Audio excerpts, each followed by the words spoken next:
it's Yessenia. Welcome back to my channel, Budget with Books and Makeup. On this YouTube channel, I am talking about my financial journey. I am currently in my mid-30s trying my hardest to clean up the giant financial mess that I made in my early 20s. So if this is content that you like, please comment, and please subscribe. Today is not going to be a finance video or a budgeting video necessarily, but it definitely has impacted my finances a lot. So I did want to talk about it because we always look at the numbers and then the math has to math. Sometimes we need to take a step back and look at how our lifestyle affects our finances, because it essentially does. It is currently Friday, March 13th. I am at home. I took the day off of work today because I have an appointment in about an hour or so. There's a giant rash on my neck and my chest, and I don't want you guys to see, but I do need to go get it looked at. I think it's just allergies, but I do want to go and get it checked out to make sure it's just allergies. So that's why I stayed home, so I can go to my doctor's appointment that I have scheduled for today. The topic of today's video is, I mentioned it in my life update or one of my previous two videos. I am going to be talking about my weight loss journey and how has it affected my overall lifestyle and my finances. Okay, I'm back. Since being back to YouTube, I'm figuring out where's a good place to sit. The heat was just on. It is very windy today in Chicago, so things are, sorry if you can hear everything. This apartment is very, very small, but it's cheap.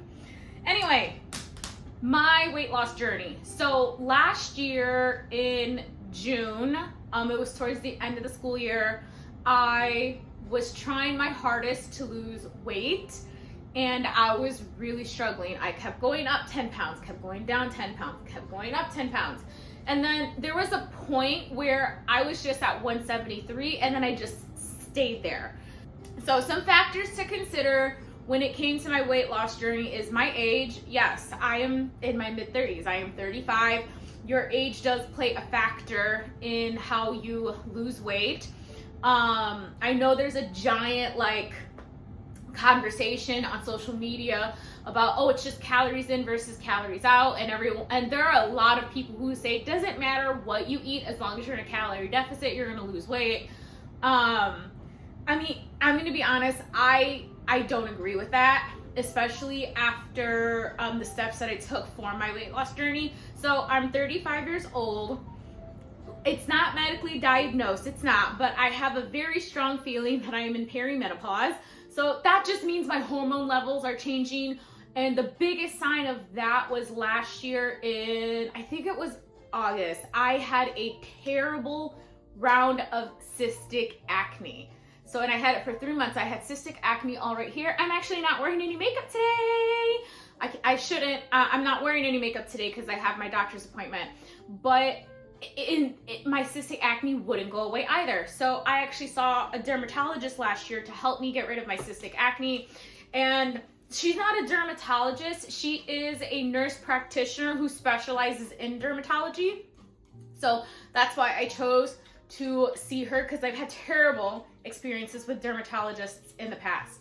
But she did say it was hormonal cystic acne, so she gave me 2 medicines to help with that. So that's all that means. My hormone levels are changing. I'm not in my 20s anymore. I can't just go to the gym for 6 days in a row, work out, and then lose 4 pounds. It's just not happening. But last year in June, I was really struggling, and I felt lost and hopeless, and everyone around me, so I do work out a lot. I'm a group exercise instructor. I pretty much work out 5 to 6 days a week. I try not to do 7 days there. I do like giving my body rest days, because especially at my age, they're needed. My body is not what it once was. I think it was last year. Guys, last year I hurt my hip standing up the wrong way. Yeah. Yes, you heard that correctly. I stood up the wrong way and hurt my hip. So I have reached that point in my life. I have to remember to take breaks and take it easy. So today I'm probably going to do yoga later, just so I can stretch out my hips, because I've been working hard all week. So people were saying like, oh, well, you work out a lot, so your diet doesn't matter. And I'm like, no, you're wrong. My diet does matter. You can't out-exercise a bad diet. Now that's where the conversation of calories in versus calories out comes into play. I was probably intaking 2,500 calories every day, and that obviously made me gain weight. So I went on vacation at the end of June last year. I came back and of course I gained weight because I didn't exercise for a whole week. I was drinking. I typically don't drink, so I drank a lot on vacation and I ate a lot of food. I gained 4 pounds and I was 177 when I came back from vacation. For reference, I'm 5'1". So 177 pounds on a person who is 5'1", at that point I was considered obese, right? And honestly, rightfully so. I honestly felt like I didn't look good. I didn't feel good either. That was the other big thing. I did not feel good. So I made the decision last July 2025, to see a dietitian. So how does this play into finances? So seeing a specialist like this does cost money. The sessions to actually see my dietitian are $400 a session. And even though they're an hour session and that seems very extensive, like why? I'm pretty certain there are some dietitians who charge a cheaper rate. I was just doing research because I wanted to find a dietitian who was right for me. So I was just looking at different companies, different websites, and I looked for about a week before I decided to pick my current dietitian, Jenna Brown. I went through the company Health Loft Nutrition and they took my insurance. So I made an appointment, and honestly, my insurance covers all of my sessions, all of them. So I think when I looked at one of the claims, it was classified under medical therapy.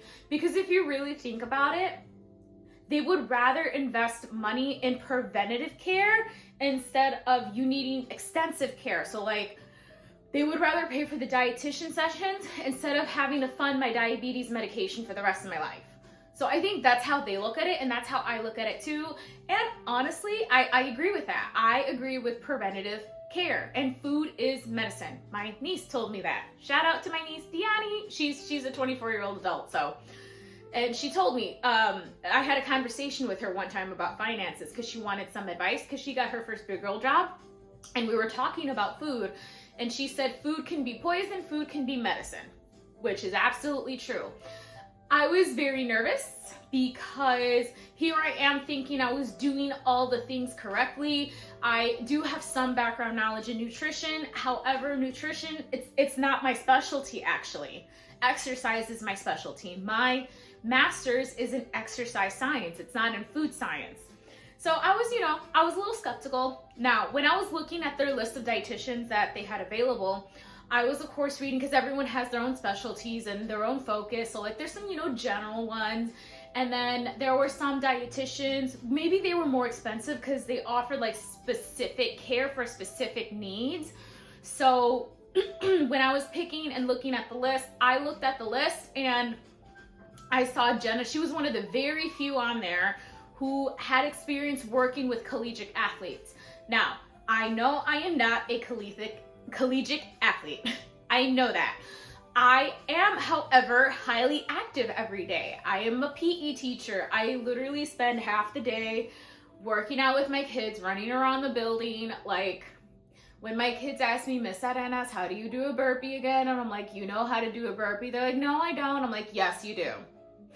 But things like that, I exert a lot of energy throughout the day. And then I'm also a part-time group exercise instructor. So after spending a whole day chasing around 150 students, I go to the gym after work and teach adults.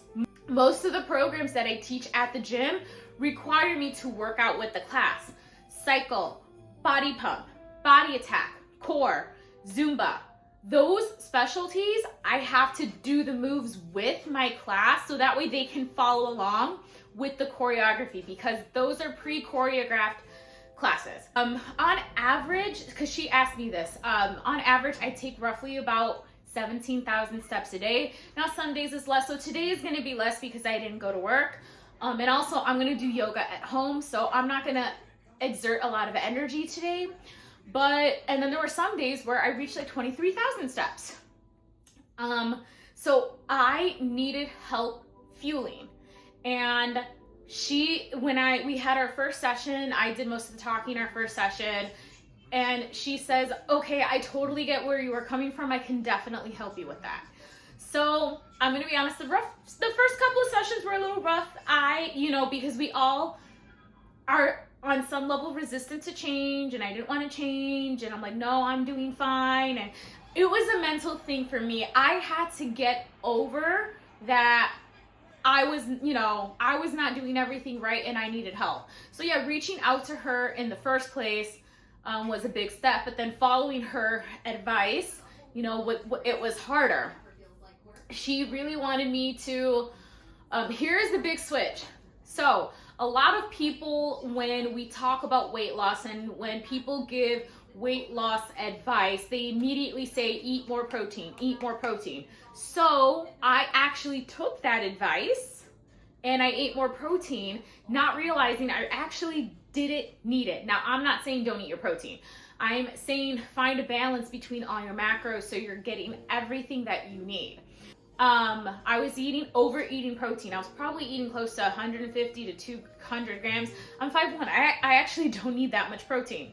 So we were talking, and she told me, I want you to cut back on the protein and increase your carb intake. Guys, I freaked out. Because everyone on the internet says you have to, avoid carbs, don't eat carbs, carbs are bad, carbs are the devil, blah, blah, blah. So simple carbs are the devil to a certain, not to a certain, they are, right? Chips, candy, all those prepackaged foods that are quick and easy on the go. To a certain extent, those are the devil. I'm not saying never. Please understand that everything that I'm saying in this video is not actual dietitian and nutrition advice. I am talking about my experience with my dietitian and how it has affected my life up to this point. So that's that. None of this is advice. Do not take my advice. Do not say I told you to do anything. I did not.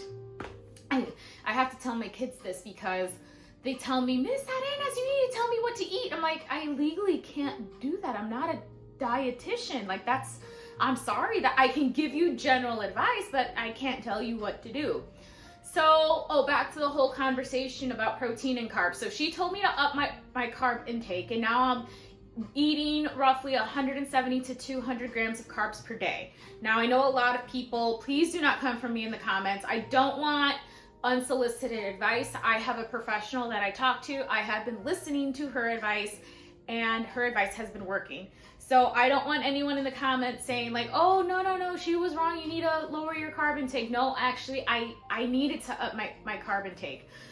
I was resistant. I'm like, I don't want to eat carb. I don't want to eat those. No. Because I was so long, trying to fight like, no, I don't need to eat carbs. I need more protein. Which actually just turned out not to be true.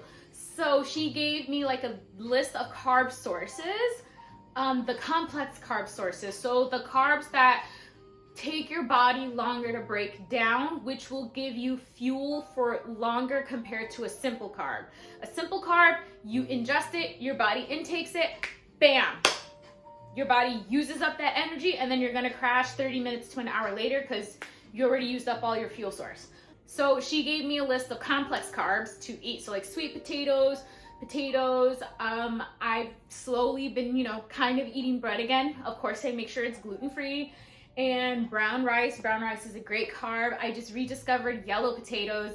And I have noticed a giant difference in my performance as a group exercise instructor when I go teach my classes at night.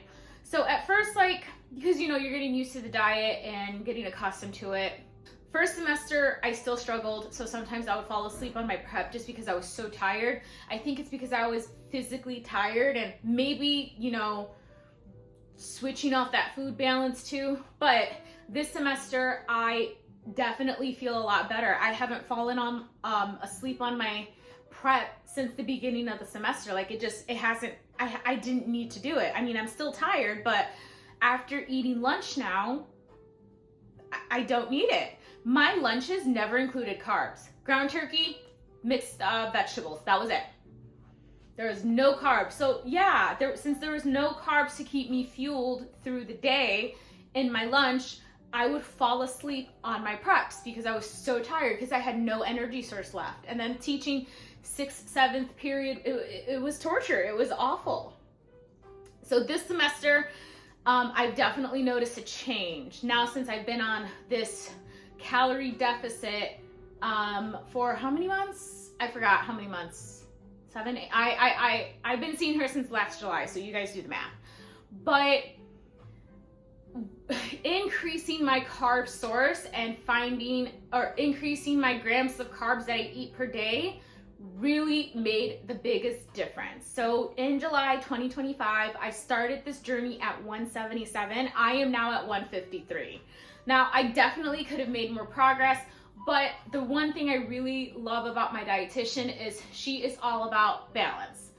And oh my gosh, our last session, I told her on balance. So, cause it was 2 weeks after Valentine's Day, I told her, hey, guess what? I bought a Valentine cookie cake for myself for, as a treat, and I ate it and it was delicious. And she was like, yeah. So she wants me to enjoy life too. Yeah, I ate more vegetables that day because I was going to eat a cookie. I didn't eat the whole thing. I ate a small portion of it, but the one, I think I said this as a joke, but like, I think she's going to adopt this too, like the saying too, you can eat your cake and still lose weight too, which is true. I've still been eating some junk food here and there. I still have my takeout Fridays, and I still, like, on the occasion eat a sweet treat, and I've still made tremendous progress. So I've lost roughly 24, 25 pounds at this point. Like I said, I definitely could have made more progress if I cut out all the sweets and takeout Fridays. But honestly, those are the small things that make me happy. I know there's a balance between sweet treat, finances, and everything. If eating a cookie cake, which honestly, I don't eat those that often, 2 or 3 times a year at the most. I just wanted, and it was a small one too. It was a heart-shaped one. It was like that big. It was not the normal cookie size cakes. They were the small ones. So if just eating that one cookie cake that one time was going to make me happy, I'm going to do it. Life is too short, to completely restrict yourself and have no fun. So that's where I'm at with my journey. So in the beginning, I started off seeing her every week. And then once I lost about 5 to 7 pounds, we went to every other week. So I've been slowly decreasing how often I see her with the more weight that I am losing, because eventually the goal is to not need her anymore. Right now we're at once a month because the target, my goal weight that I made with her was 150. So I'm about 3.5 pounds away from that goal. Now, I'm going to be honest, I actually made no progress in the last couple of weeks, but I've been eating a lot of chocolate. That was totally my fault. But now that I have the knowledge, I have recognized that. So my basal metabolic rate, so this is the minimal number of calories I need to consume in order to function properly, is 1,400. So if I just sat down and did nothing the whole day, I need 1,400 calories at the minimum to stay alive. And well, not to stay alive, that's not the right word. I need 1,400 calories at the minimum to ensure that my body and the organs are functioning properly. Okay, cool. My calorie maintenance. So this is the number. So like, let's say if I want to maintain the same weight with my current physical activity level, my maintenance is 2,000 calories a day. So I can eat at this point, I can eat 2,000 calories a day and not gain weight, which is great. That's good to know. So right now I'm in a calorie deficit of 1,700 calories every day. I can't remember the numbers. I think grams of protein is 105 for me every day. Grams of carbs is between 170 to 200, probably closer to 200. And then grams of fat is between 45, but no higher than 55 grams per day. This honestly, eating the carbs was actually not the hard part. Once, I bought some brown rice, I started cooking it and I ate it. So incorporating the carbs was not the hard part. The hard part was lowering the fat. Guys, I did not realize how much fat there was in everything. So I remember I had a conversation with my dietitian about meatballs, and she was really concerned with with me eating meatballs, because meatballs tend, like the pre-made ones that you get in a bag, tend to be higher fat because it's like the leftover meat. At first I was like, what is she talking about? So the next time I went to Costco, I picked up my meatballs, but then I went to go check out the other ones, and the Kirkland brand meatballs, they had 18 grams of fat per serving. So every 4 meatballs had 18 grams of fat. So if you put 8 meatballs in your pasta, that's already like 30 something grams. So trying to stick to 45 to 55 grams per day was really hard in the beginning, because I didn't know what I was looking for. Once we broke down the nutrition facts, and then once I started like reading the nutrition facts like in other items, and I really started noticing how the grams of fat added up, I was able to control it better. So for example, I no longer eat whole eggs. The yolk, now everyone is, I think divided on the egg yolk, because the egg yolk does have good fats, but like good fats are still fats. So if you eat a lot of good fats, every day, you're still consuming fat, and it could still add up. So that's what was happening. Well, here's the other thing too. When I eat eggs, sometimes I put cheese on top of it. So it just kept adding up and adding up and adding up.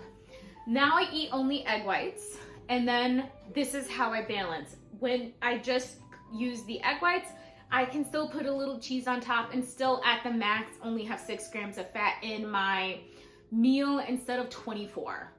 So, and honestly, I don't miss the yolks anymore. And I only eat eggs on the weekend. I completely changed out my breakfast. So seeing her really helped me find that balance between all my macros, and then hitting my macros and my vitamins and my nutrients and my fiber intake and all those things. And it's been quite the journey, but you know what? I don't regret it. And so the reason why I feel like those sessions are so expensive is because you are paying for the expertise, and also years of experience. I forgot how long she's been in the game, but she's been in the game for quite a while. And I am paying for her years of well, actually, I'm indirectly paying for it. The insurance is covering the sessions. So I am gaining her knowledge and her years of experience on this journey. Now, how has seeing a dietitian affected my overall finances? So luckily for me, like I said, I'm very fortunate. My insurance covers my sessions. I don't have to pay out of pocket for those. That can definitely be the biggest hurdle when it comes to medical therapy, things like this. Not many people have $400 disposable income to see a dietitian. So I think it's really sad, because services like this should be available to everyone, because we do have a big obesity problem. I definitely know in America, I don't know about the rest of the world, but resources like this should be readily available. It's like the gym membership talk about finances. Some financial experts think like gym memberships are not a necessity, and some people think like it's for your health, so they are. Now, I get both sides. Listen, nowadays we have YouTube. YouTube is a great resource. I find workouts on there all the time. Sometimes when I don't feel like going to the gym, I'll just pop on a workout video at home. I have some dumbbells and some other equipment. You can find equipment pretty cheap. Secondhand, make your own equipment. I once did a workout with textbooks and I was completely sore the next day. You definitely have to get more creative, and the unfortunate thing with working out at home is if you don't have the space, then it's just not gonna work. I get it, and then you can always work out outside, but the reason I have a rash on my chest is because I'm allergic to the outside. So there's lots of barriers, but like gym memberships is another one of those things. Like everyone should be able to have access to a gym membership if they want one, because it's for overall health and preventative care. I mean, this is the world that we live in now, so I'm just very grateful that my insurance covers my dietitian sessions. My food bill has gone up. since I've started seeing her, which is, I think, completely normal because she gave me new foods to try and I had to spend a little extra money to buy them. So like I started buying Greek yogurt, I started buying brown rice, and honestly brown rice is pretty cheap. It's really not that expensive.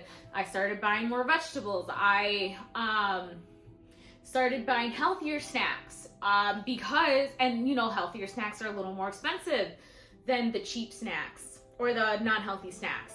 So my food bill has been hovering between $500 and $600 a month since I started seeing her trying all these foods. Now that I'm 8 months or something into seeing her, I have decided like what recipes I want to keep, what recipes I don't want to keep. For example, I tried eating tuna. I really did. The one thing I really hate about eating tuna is it's a protein source. It's not enough to keep me full for long. So I've stopped eating tuna. I'll still eat salmon to eat some fish and some healthy fats. Hopefully I can find tilapia. The other big thing was I shopped at Jewel a lot. And I think I said this in one of my videos. Jewel is a 5-minute walk. Aldi's is a 5-minute drive. So I did pay for convenience going to Jewel. I am now shopping at Aldi and I can get what I get from Aldi's is like all the little extras. So like the tortilla. So last time I bought, what did I buy? I bought tortillas, I bought zucchini, I bought baby carrots, some reduced fat string cheese. So I bought like snacks and other small things to help complete meals since I consume those in smaller quantities. The big stuff, like my proteins and other frozen things, I get those from Costco because it's just cheaper to buy in bulk over there. But I have discovered Aldi's and I'm like, Yessenia, suck up the 5-minute. It's only a 5-minute drive. I actually should be very fortunate that I have 3 Aldi's that I can go to because there's some people who don't have access to Aldi's and food is just really expensive. But yeah, all the small things, they're roughly costing me $50 and I can spread it out over 2 weeks. And so I have an Aldi's within it's a 5-minute drive from my place. There's an Aldi's right by where I work. Same thing, if I really wanted to, I can stop there on my way home from work and then just go home. And then there's an Aldi's kind of right by my Costco that I shop at. So I've just been lazy and that is totally my fault. I am doing better about buying food and eating food. So since I started talking to her and seeing her, there are a lot of foods that I've actually completely cut out just because generally speaking, they're not healthy and honestly, they're not worth it. And I found other alternatives that have made me happy, that I've thoroughly enjoyed, and I'll just keep repurchasing those items. So yeah, my food bill has definitely been on the up since I started seeing her. But like I said earlier, now that I have started, now that I'm pretty much almost at the end of my journey with her, I have my set recipes. I'm not scared to try new things anymore, except beans. I refuse to eat beans. She's obsessed with beans because they're cheap, they're a great source of protein, and then if you want to like cut back on meat, then you can replace it with beans. I'm sorry, I am that weird Mexican that just doesn't like beans. I don't like them. No thank you. But I eat kale instead. Oh, that's what fiber. She wanted me to increase my fiber intake. So that was the purpose of eating beans too.